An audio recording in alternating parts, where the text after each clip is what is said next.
All right. I guess we got to go a little longer. Tickety-Boo news. We don't usually do an interview on Wednesday, but I wanted to go. Oh, there he is. Two stories I got to read. I'll go through this as quickly as I can. I feel like I've been a little rushed today, but still. From Campus Reform. Campus Reform goes on and finds all the absurd things that are happening at college campuses. This is by Tony, Toni,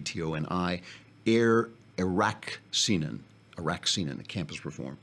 A feminist professor at the University of California, Davis has vowed to challenge the authority of science by rewriting knowledge through a feminist lens. Sarah Giordano, who left the field of neuroscience to become a women's studies professor at UC Davis, that doesn't speak well of Sarah's choices. She opened up about her feelings towards the sciences in a recent essay for Catalyst, a journal of feminist theory. Science, she says, has earned its epistemic authority through its co-constitution with colonization and slavery, and it relies on a colonial and racialized form of power. At the root of the justification for social inequality is Western science, she says. Science's distinction between humans and non-humans has allowed capitalism to become justified as a natural economic system. We need to disrupt the authority of science and the assumption that science equals truth.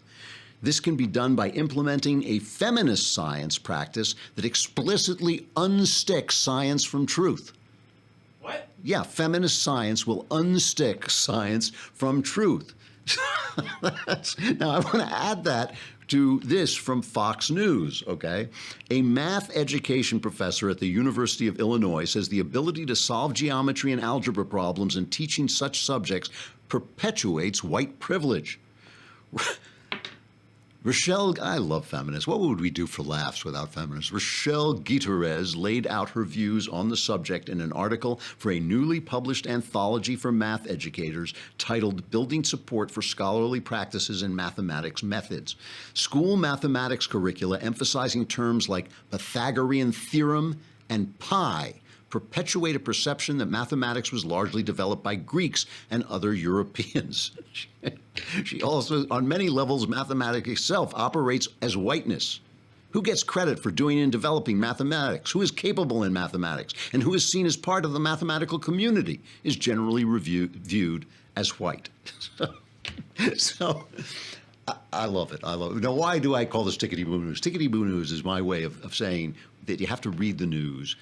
You don't always have to read the news as it's presented to you, because you could read this and you could get angry, right? You could say, these women are absolutely nuts. They want to say that science should be feminist, whether science, instead of science should search the facts, and then we should build our life around the facts. We should understand the fact. They want to say that mathematics is white, when mathematics, if anything, if any science, if any study just follows the truth, it's mathematics, right? It just puts the numbers together, and if they add up, they add up. So she wants a non-white mathematics. The thing I love about this is that it is a little bubble popping up that the left understands that the facts are not on their side, right?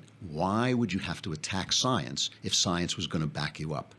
You know, I mean, all these people who think that science, global warming is science, they don't want to turn away from science. They want to turn away from science, as Phil Robertson was saying, they want to turn away from science when they want to get rid of the baby they conceived. When they want to get rid of the baby they conceived, suddenly it's not a baby, it's just a clump of cells, right? I mean, all you have to do is look at the sonogram to see it's a baby, right? And you can kill a virtually viable baby at this point because you don't like it, because it's female instead of male, because it's Pisces instead of Capricorn.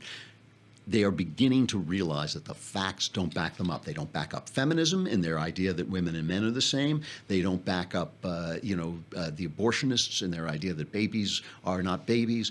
And they are going to have to transform the study of science. Now, we know who did this. The Soviets tried to do this. They tried to have Soviet science.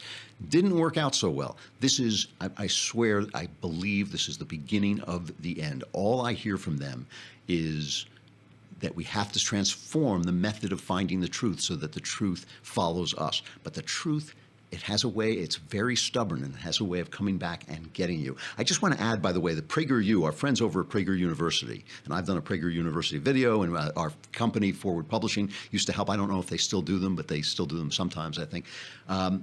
They have said that they have filed a lawsuit against YouTube and its parent company, Google, for intentional censorship of conservative speakers because YouTube has removed more than 10% of the organization's videos from its restrictive mode meant to protect younger and more sensitive viewers, and only slowly provided contradictory answers for why they were removed. And basically they think they're being persecuted. This is the other sign. The other sign that the left is losing is they have to shut people up. When you have to shut up Dennis Prager, who is no barn-burning crazy man, is just a guy who basically speaks the truth as he sees it. When you have to shut up Prager University, you have lost the argument. They are losing the argument. Who have we got on tomorrow? I don't know. Somebody. We've got guests, and it'll be Thursday, and then it's the last show of the week. Yeah. But we still have another kingdom, and I'll talk more about that. We have episode 3 will be Unleashing on Friday. I'm Andrew Klavan. This is The Andrew Klavan Show. I'll see you tomorrow.